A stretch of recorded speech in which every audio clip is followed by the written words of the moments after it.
really does come down to you knowing your child. So I can list out a million signs to look out for, but it comes down to you knowing your child and how your child responds in certain circumstances. Aside from their behavior, psychologists with the assessment unit at the Children's Authority, Ahhalia Ramdass, listed some physical signs parents can also look for. So when they come back to you, did we notice blood? Did we notice any sort of strange discharge on their clothing?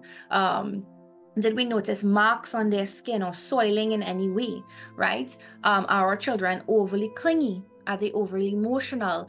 Are they reacting with that fight or flight response? So are they easily startled if you approach them, or if someone speaks loudly, or if you touch them in a particular way? For the younger children, closer attention must be paid. We have to be mindful of what's happening with the younger ones who may not be able to actually tell us what they've experienced out of shame, fear, not having the actual verbal ability to express what has happened to them. And as go up the age, as we go up in age with our children, yes, we're noticing some of the same things. Signs on the clothing, signs on their skin.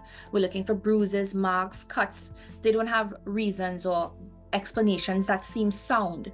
Ms. Ramdass said a change in mood, crying spells, and discomfort around certain individuals are also signs. For adolescent age children, we tend to see all of those same things in addition to impulsivity, increased, sexualized behavior. We may see, some signs of withdrawal, depression, and all of these symptoms that may mirror typical developmental changes, sure, or may mirror some other challenge that they are facing. So again, I want to bring it home to the fact that the key is, do we know our children? Do we know what their baseline behavior is like? Ms. Ramdass is encouraging parents and guardians to stand by their children until their matters are investigated.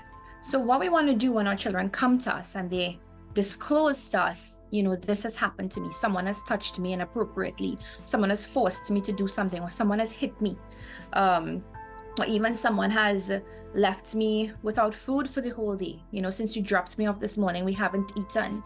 The first thing we want to do as parents is believe our children, right?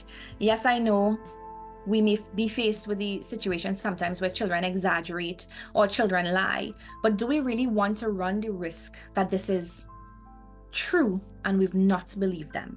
The conversation on the Children's Authority's tagline, "Before you ramage, make sure the children are okay," continues next Wednesday. I'm Mahalia Joseph-Wharton, keeping tabs on your inner circle.